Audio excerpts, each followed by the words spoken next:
into my life. You made me feel again. Now it's my turn. You say you've always been a little bit shy, but I can put an end to your fears.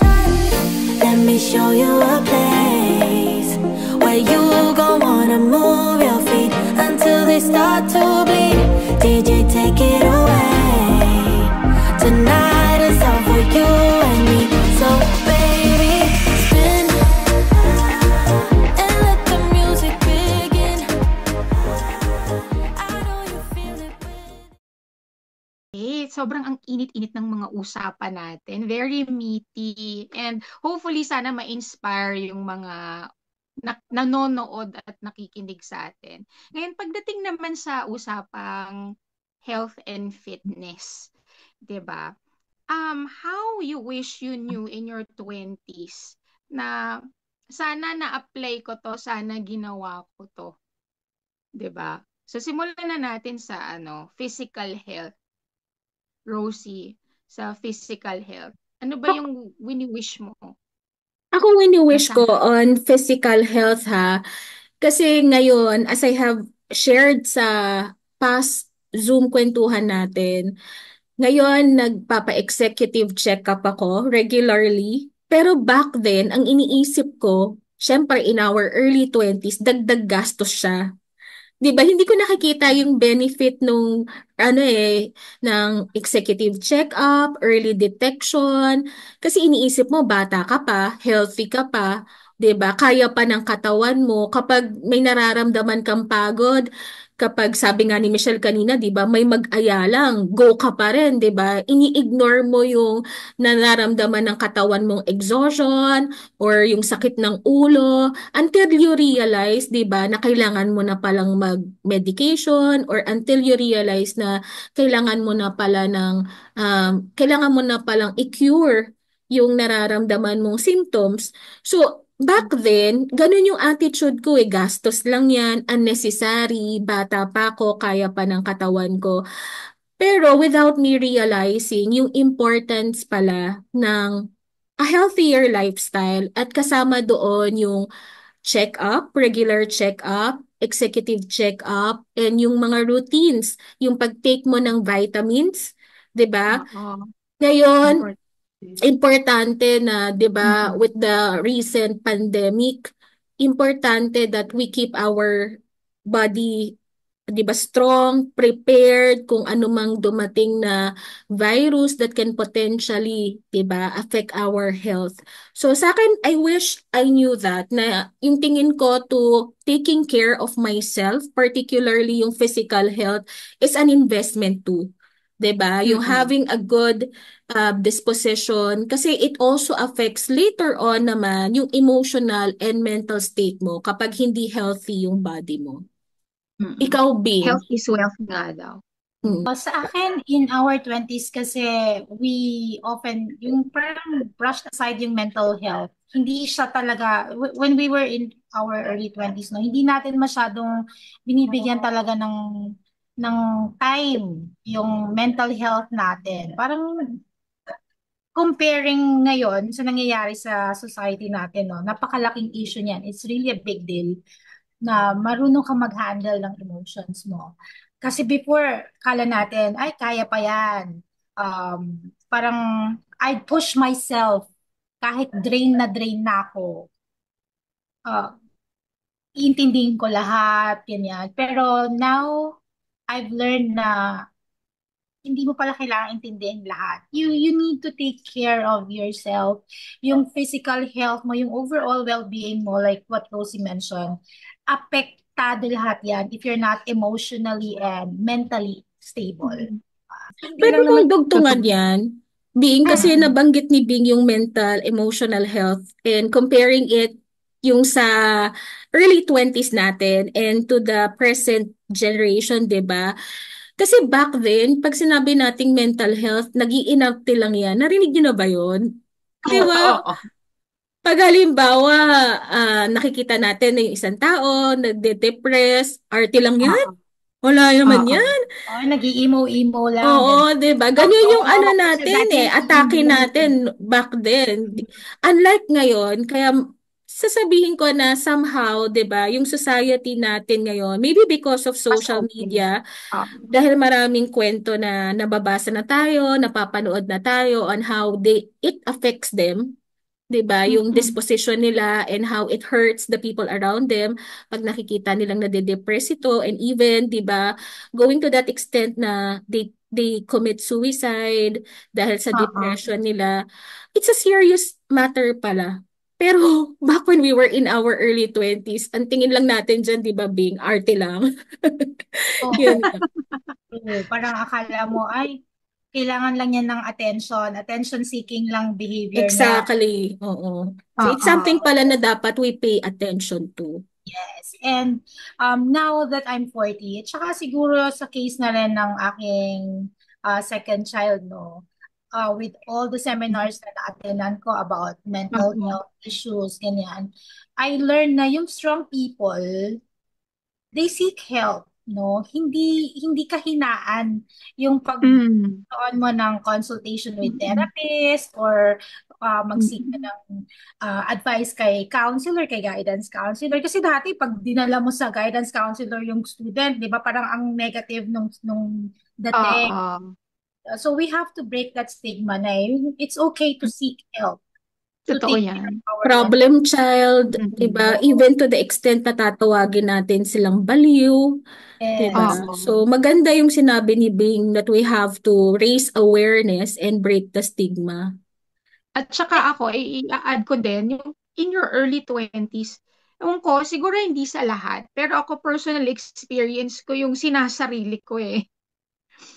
Yung sinasarili ko yung mga saloobin ko. Siguro kasi yung parang people would see me as very bubbly, ganyan, palaging nakangiti, palaging okay. So, kumbaga parang masyado ko siyang in-embrace na mga pinagdadaanan ko. Hindi ko nai-express. And yun, yung kumbaga at some point talagang nakaka-apekto siya sa well-being. Yung sinusolo mo yung problema or sinusolo mo yung kung ano man yung mga nasa isip mo na how I wish I knew na mas maganda pala siyang napapag-uusapan. Of course, pipiliin mo din dapat yung mga taong kakausapin mo, di ba? Oo Kasi, naman. di ba, yung baka kung kanino mo lang ikuwento, ginawa ka pang chismis, di ba? But then, yun siguro, yun when it comes to, part din yung mental and emotional health na kailangan mong i-discuss. Lalo na kung halimbawang sobrang mabigat na sa loob mo yung mga naiisip mo, nararamdaman mo, kailangan mong ilabas. Mhm. And yun nga, kailangan mo ng someone, trusted person, family, friends na, or mentor na pwedeng makinig sa'yo. Ako, do Yun. not ignore those signs, 'di ba? Yung pag nakita mo na siya, just like what Michelle mentioned, may mga ibang tao talaga who would rather keep it to themselves, 'di ba? Oo. Sarilinin nila. Pero pag nakikita mo na yung mga signs na yan, and alam mo na possibly dumadaan sa depression yung friend mo or yung family member nyo, it's important that you reach out, 'di ba? Yung Exactly. you take a step or mayroon kang Mm-mm. conscious effort na tulungan yung taong yun. Kasi nga 'di ba, Mm-mm. what we're trying to prevent here is dahil sinasarili niya, it will lead to self-harm or it will lead to that person committing Mm-mm. suicide, 'di ba? And hindi natin alam natin na this is not far-fetched, 'di ba? Recently lang yung news about the One Direction member, Oo. 'di ba? Because of the many things. Oo, 'di Oh, ba? I mean, pag inisip natin, accomplished naman siya with Mm-mm. his career. Pero there were things siguro in his life na hindi niya kayang i-handle. And maybe katulad ni Michelle, Oo. he was trying to resolve or figure it out on his own hanggang sa hindi niya nakinaya. So, Mm-mm, importante mm-mm. na if you are a friend or yung family member mo, you've seen na yung mga symptoms na sinabi ni Michelle, do not ignore those signs. Depression, it can be sneaky eh. Sabi mo nga, Mm-mm. people know you as a bubbly person, di ba? Pero Oo. hindi kasi lahat ng depressed umiiyak, di ba? Totoo yun. Parang Mm-mm.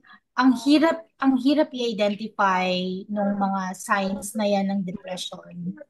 But parang during nung mga 20s pa tayo, parang ang feeling lang natin, ay, brush off lang natin yan kasi stress lang tayo, Oo. burnout lang tayo, Oo, totoo.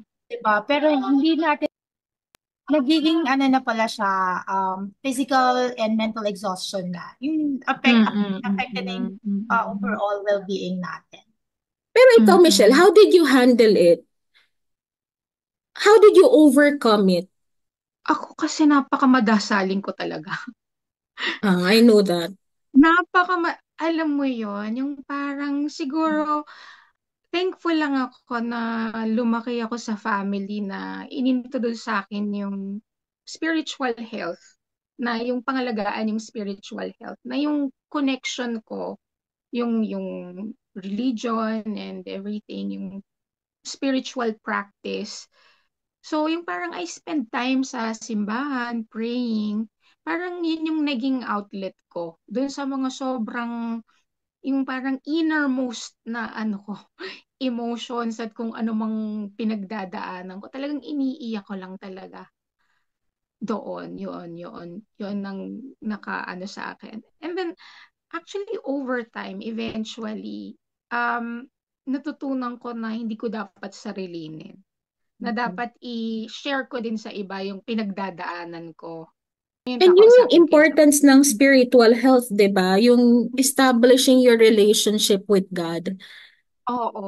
Oo, thankful din ako na yung mga institutions na tumanggap sa atin, mga Catholic institutions, kasama din sila sa journey natin kung paano natin na-establish or kung paano natin, 'di ba, na strengthen yung faith natin.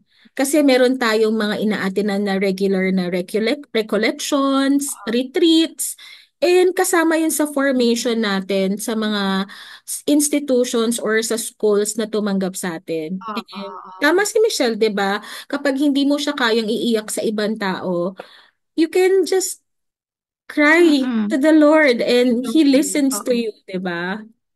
Totoo yan. Kaya yung very special sa akin yung Don Bosco, yung simbahan, yung St. John Bosco Parish. Kasi talagang dyan ko talaga binubuho sa Adoration Chapel, sa mismong simbahan, yung chapel sa UST Hospital.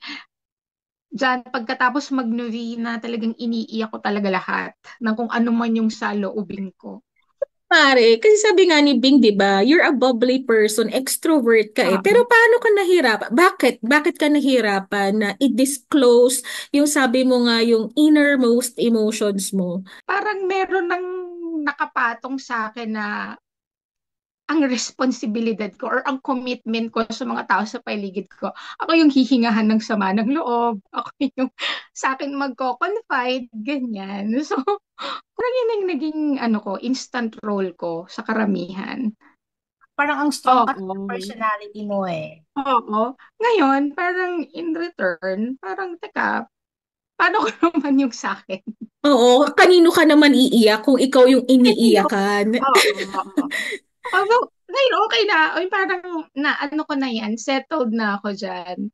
Pero yung in my early 20s talaga, yun yung when it comes to, yun nga, naging way ko, yung buti na lang din talaga, very strong yung spiritual connection ko. Kung hindi, siguro nag-breakdown na ako. Oo, and I remember, kung pwede ko lang isingit, 'di ba, nung when nga yung relationship ko ended, sabi ko nga at that time I was too overwhelmed. Hindi ko alam how to handle it. And then syempre umiyak ako kay Michelle, 'di ba? Oo. And nag-sorry ako sa kanya kasi sabi ko sa kanya, sana meron din akong emotional maturity kagaya ng meron ka ngayon. Kasi nung time na siya naman going through breakups, 'di ba? Kay boyfriend 1, kay boyfriend Mm. 2, tsaka doon sa mga frustrations niya sa mga nakadate niyang Oo. Japanese men, 'di ba? Japanese cuties. Akong mabato Oo. kay Michelle. Sabi ko sa I don't know, Mari, if you remember that conversation. Wala akong mabato naman sa kanya. Parang meron akong guilt feeling back then na ang dami-daming tinatapon sa akin ni Michelle. Right? Sabi ko nga, isa doon, everyday, she would send me the link to Bo Sanchez full tank video. Yan, may mga Oo. pa-quotable quote Mm. sa atin ng ating bestie Michelle. Pero parang sabi ko nga sa kanya, sorry ha, nung time na ikaw naman yung sad and ikaw naman yung going through that phase ng breakups, wala akong maiba to. Kasi tama nga 'di ba? Kasi we always see her being, 'di ba, as someone who is bubbly and has this strong personality. Pero siguro no, that's a valid concern. Kung ikaw yung iniiyakan, kanino ka iiyak naman? Totoo Buti, yan. Pero just to go back to that, naalala ko si Rosie. Yung isang breakup ko, sabi ko sa kanya, Uy, Rosie, pinagtawanan ako si Rosie. But then, thankful din ako. Yung kumbaga, it's not about yung may ibabato ka or wala kang ibabato. Yung parang having someone na makikinig sa'yo, that's enough. 'Di ba? Kasi nga kailangan mong ilabas yan eh. 'Di ba? So kung ikaw yung tao na yung ikaw yung friend or family, halimbawa may pinagdadaanan yung family member mo or yung friend mo, just be there to listen. Malaking bagay yun. Malaking bagay yun para, hindi ba, mailabas niya. Kasi kapag hindi mo nailabas yung mga ganyang emotions, stress, depression, ang laki ng magiging Pile ano up niyan yan. eh. Oo. It will Oo. affect your uh, well-being, as in physical health. Oo. Parang ano, Iba okay yung yun, na maging SpongeBob ka pa minsan-minsan, pero dapat naman matuto ka ring mag-release, 'di ba? Para totoo yan. hindi Oo. sa'yo naiinip. Mm-mm. Mm-mm. Huwag mong yakapin ang mundo. Oh, hindi ka naging Na-realize ko hindi ako talaga si Ultimate SpongeBob. Hmm, Kailangan ko ding squeeze yung sarili ko. tama, tama. pero ngayon, in Ayun. your 40s na, Michelle, how do you handle it? Kapag, 'di ba, nakikinig ka sa problema ng iba't ibang tao, Oo. and then and you have your own concerns. So paano mo na siya inire-release ngayon? Ano yung tips that you can provide to those who are in their early 20s and 30s on how to better handle Oo. yung emotional, mental, physical, spiritual health nila? Of course, yung sa, unahin ko na yung spiritual, ano. Um, I think siguro kung hindi ka pa ganon na yung ka-strong yung spiritual connection mo with the Lord, start with the prayer. Yung parang doon siguro nagsisimula yan eh. Parang textmates muna kayo ni Lord. And then eventually, yung parang magbibuild na yung connection nyo. Napaka-importante yan na meron kang Diyos na pinaniniwalaan at panghahawakan na when all else fails, hindi ba, may matibay kang sasandigan. And about naman dun sa ano ko hinandle na ngayon, yung kung pag Emotional, pag-release mental. ng mga emotions ko, what I do kasi is ako nakaka-categorize yan. In category yan. Diba when it comes to career issues, ganyan di ba minsan yung may mga problema tayo sa work and everything, sasabihin ko yan. Ngayon kasi sa asawa ko, mas sa kanya ko na nailalabas. But then there are some things na, for example, I need, parang I need some push. Halimbawa, I lose my motivation on something. Ang immediate na kakausapin ko niyan, yung younger sister ko, si Mea. Yung kasi napaka-encouraging niya, yung parang it's gonna be okay, walang problema. Kapag gusto ko naman ng boost, yung si Marjorie, yung elder sister ko naman yung kakausapin ko. Gusto ko ng heart-to-heart talk yung younger brother ko. With other things, yung kumbaga parang nakakategorize. Itong friend ko na to, ito yung pag-uusapan namin. Yon, meron na akong mga naka-assign na mga taong kakausapin ko. Ang bottom line is, have someone na paglalabasan mo nung kung ano man yung saloobin mo. Yeah. Yun. Ikaw naman, Mm-mm. Bing, take Hmm, away about taking care of yourself mentally, spiritually, physically. physically, not so much kasi ako dyan eh. Talagang tamad ako sa Guilty. tamad ako sa mga kahit simple stretching, no? Pero na-enjoy ko yung yoga time natin nung isang episode natin. Kasi after that episode, na-realize ko yung importance ng yun, simple stretching, meditation, kahit na 10 to 15 minutes in a day na tahimik lang yung mundo mo, punta ako sa kwarto. I started actually doing that after our episode kasi yun, parang ang clear ng isip mo after giving yourself just 15 minutes of your time in a day for yun nga meditation o kaya makikinig lang ako ng instrumental music habang breathe in, breathe out, yun. Para naman hindi man ako very okay sa physical activities kasi medyo ang hirap eh. Nahihirapan akong gumalaw-galaw sa tabako, di ba? Ay, hindi ako ganun sa exercise. Pero that's one thing that I started doing na at this age. Yung simple stretching lang at saka yung meditation. 10 to 15 Mm-mm. minutes. And pagdating naman sa mental health, ito kahit sa mga anak ko, sinasabi ko, lalo na kay ate, no, na limit your screen time. Pwede bang wag ka munang mag-social media? Kasi napaka-toxic yan. If you want to if you want to have your clear mind, wag kang tumingin sa social media. Kasi ang dami mong nakikitang iba-ibang emotions yan eh. Iba-ibang may negativity. Meron din naman positive, no? Pero as much as possible, limit mo lang para Mm-mm. matanggal din sa page mo yung mga hindi mo dapat nakikita kasi it adds up sa yung parang worries eh. Hindi mo naman dapat worry pero dahil connected sa mga ganito, parang nagiging worried ka na tuloy. Parang nagiging parte ka na ng problema nila na hindi mo naman dapat pinoproblema. Which is way back nung 20s natin or even younger pa natin, wala tayo kasi masyadong social media eh. So, hindi ganun Wala. kada, di ba? Yung parang Mm. problema ng ganitong bansa, poproblemahin ko. Parang ang problema ko lang that time, yung grades ko, yung, yung away namin ng best friend ko, eh, ganun lang. Pero ngayon, napaka-complex na. So, yun, limit your screen time. Huwag masyado sa social media.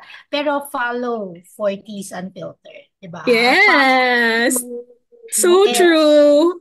kasi lahat naman ng pinag-uusapan natin dito is ano yun, meaningful Oo. eh. Hindi siya kung ano lang na mga Oo. Substantial. yes. Oo. Siguro Maging one last thing para naman mm. alagaan mo yung emotional and spiritual wellness mo is of course to pray morning, Mm-mm. evening. I teach my kids to pray with me. Though hindi ako ganun ka-prayerful na tao, no, pero I always try to show, not just show, pero ituro ko rin sa mga anak ko na Oo. if you cannot talk to me, you cannot talk to daddy, mag-pray ka. That will help para malabas mo yung mga frustration. Oo. Ba? So, Mm-mm. May yun. outlet. Oo, meron siya Mm. Mm-mm. paglalabasan. Mm-mm. How about you, Ikaw, best? Rosie? Ako, listening to you, both, na-realize ko na yung fitness isn't just about appearance. Kasi nung mga in our early 20s, 'di ba? Pag sinabi nating health, pag sinabi nating well-being, it's about looking good, looking Mm-mm. pretty, ganyan. Oo. So, para sa akin ngayon, importante na again, 'di ba, hindi lang yung physical health yung pinagtutuunan natin ng pansin. Yung spiritual, emotional, mental, equally important sila. And as I have said earlier, para sa mga viewers natin in their early 20s and 30s, 'di ba? Do not ignore those signs. Kapag nakita nyo na, 'di ba? Isa sa mga takeaway ko sa conversation natin ngayon katulad ng sinabi ni Michelle, 'di ba, na she's someone who would rather keep it to herself. Pero kung ikaw, close friend ka, 'di ba, family member, and you notice na merong change sa behavior niya, unusual, 'di ba, and could possibly be alarming. So, why not try to reach out to that person, give a little time to that person. Sabi nga ni Michelle, 'di ba, kahit wala naman akong naibato sa kanyang maganda nung time na she was depressed and she was upset about her past relationship, pero just the fact na ando doon You ako, were there. I was Oo. there. I was listening to her kahit tinatawanan na ko na siya. Malaking bagay na pala yun sa kanya. So it's a good Oo. takeaway, 'di ba? So kahit hindi mo alam how to handle the situation, possible naman din, 'di ba? Yung problema yung dalawa could be bigger than both of you. So just being there, having someone to cry to or 'di ba, someone to pray with. 'Yon. Mm-mm. Malaking bagay na. And Mm-mm. uulitin ko lang sinabi ni Bing, 'di ba? For those tips na makakatulong sa iyong mental and emotional health, manood kayo ng 40s Unfiltered. Exactly. I can't believe that you came into my